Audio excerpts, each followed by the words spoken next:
World War II remains one of the most iconic wars ever fought in human history. The war saw widespread destruction of lives and properties across major cities of the world, and while many European and other world nations got involved in the war and took sides, one nation stood out and chose to rid and insulate itself from anything pertaining to the war. This neutral nation was Switzerland, and not even the great powers of Europe could influence it to assume a different stance. In this video on your favorite war channel, we've detailed just how Switzerland was able to maintain a neutral position amidst what remains the most devastating and brutal war in human history. The details we'd be unraveling in this video will leave you awestruck. But before we get to it, make sure to give this video a like, hit the subscribe button and smash that notification bell to receive updates of when we post more intriguing war videos like this one. Do leave us a comment as well, as we'd love to read your opinions on Switzerland's neutrality status during the Second World War. Let's dive right in.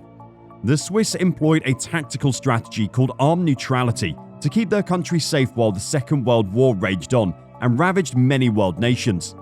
This strategy required the Swiss to maintain a large army to isolate itself within the country's frontiers and allow it to defend itself against foreign incursion.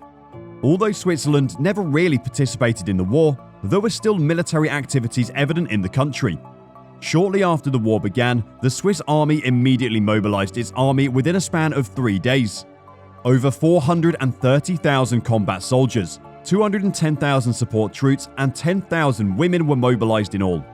The Germans and Italians had already planned to invade Switzerland in an operation called Operation Tannenbaum, but both countries didn't execute the plan, opting to cancel the operation instead. The Swiss army then transformed its plans from guarding its borders to mobilizing and concentrating many of its forces between the Alps. The plan was called the National Redoubt Plan. This plan required the Swiss army to give up its control of overpopulated central areas in the country and shift its focus to the country's main transportation links.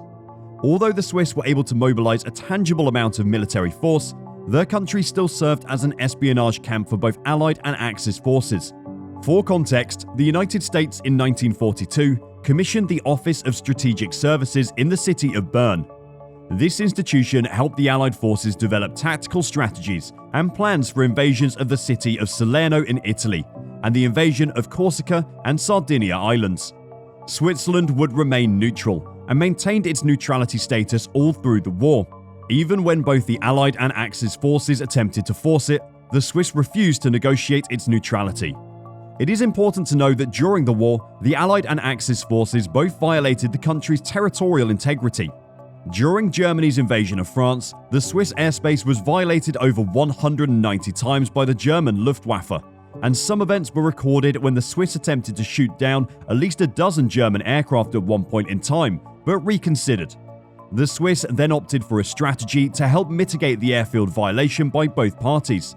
So it implemented a smart strategy that involved forcing German aircraft to land on Swiss airfields whenever the airfields were violated.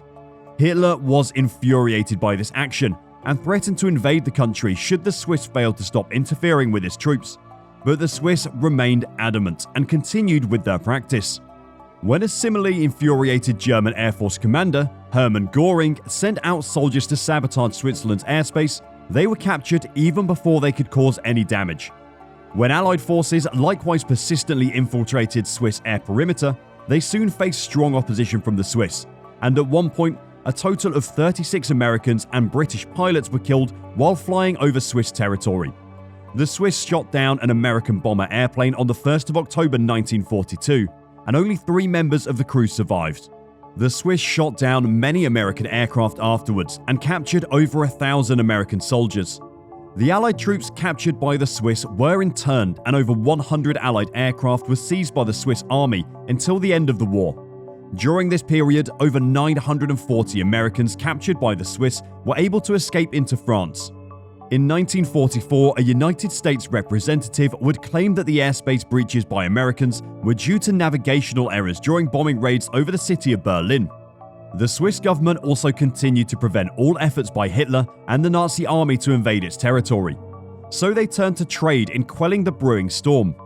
They developed and actively maintained trade links with Germany, as they soon realized that Hitler would ultimately succeed in invading Switzerland, and forcefully occupy Swiss territory. To ensure that they weren't dragged into the war, they kept supplying the dictator with whatever he needed to drive the war efforts, in a smart move to keep Switzerland out of his conquest radar. Upon realizing that trade links had been established between Germany and Switzerland, the Allied forces promptly bombed the city of SCHAFFHAUSEN, where over 40 lives were lost and more than 50 buildings were destroyed. These included a number of factories producing parts that were to be exported to Germany. Just after the sporadic bombings, the Allied forces quickly announced that the buildings had been hit in error and clarified that the attack was originally intended for a town located 176 miles away from Schaffhausen, a town called Ludwigshafen am Rhein. This prompted the Swiss government to up its defenses and adopt a zero-tolerance policy for any airspace violations. The Swiss army was immediately authorized to attack any alien aircraft found within the airspace. Although the Swiss were still trading with Germany at the time, both Allied and Axis powers tried to convince the country to not trade with either side. Switzerland continued its trade with Germany, most especially as it allowed the country to amass a great deal of wealth, and at the same time avoid a looming German invasion. The Germans sold 1.3 billion francs worth of gold to the Swiss in exchange for raw materials like coal and iron. Germany was able to utilize and benefit from the Swiss raw materials, which aided the production of war machinery and fuel to run on. Right up until the Second War ended in 1945, Switzerland did not openly or tacitly declare support for either of the warring sides. The Swiss successfully maintained its neutral ground by being strong in defending its territory and being tactful where its military might could fail it. And unlike other world nations that saw massive destruction and deaths due to the war, Switzerland survived the world's deadliest and costliest war with only a few scathings.